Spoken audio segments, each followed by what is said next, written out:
Good evening, ladies and gentlemen. Tonight I'm your host, Aaron Meyer, and we're here in East Lansing's very own Mary Hall. We will be debuting Wolfgang Amadeus Mozart's Symphony Number 41, also known as the Jupiter Symphony. It was completed on August 10th in the year 1788, and it was the last symphony that Mozart composed, and also the longest before he passed away. This piece features what we call the sonata form. And I'm going to guide you guys through the journey of sonata form tonight. We can view tonight's piece as sort of a story, a novel, or a movie. In any story, there's characters and developments and conflict, and these conflicts are matured and eventually resolved. And so we can say when the music first starts, our protagonist is introduced. It's a young man who's been wrongfully put on trial for murder and comes into the courtroom, and the music is defiant and heroic, and he's proud and convinced, certain that he is not guilty.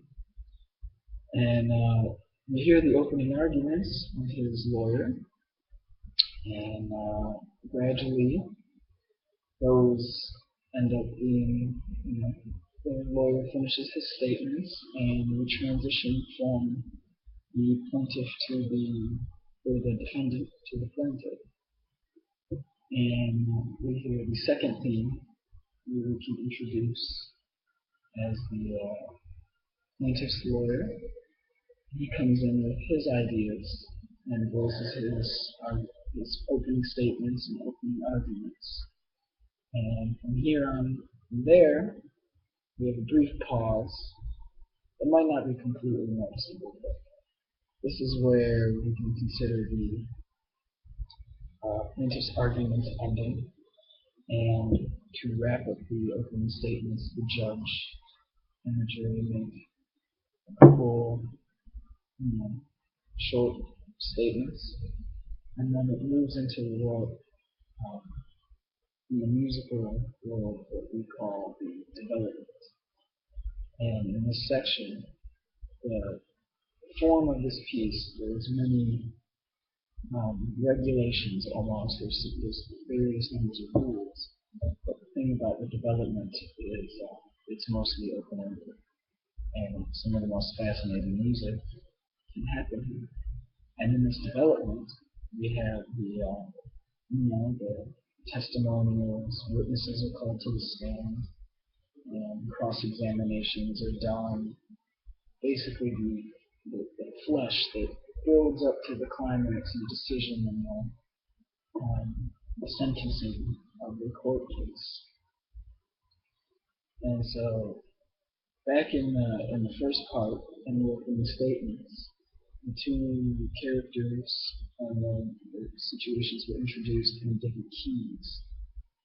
And through this development, the arguments will be fleshed out, and after all the witnesses have been put on the stand and asked questions, the jury, they're sent off into the next room to give a decision, to give time to make decisions about the case.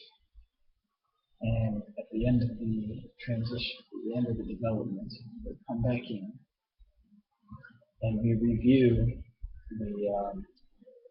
the opening statements of each person, and we do that by hearing the first theme again.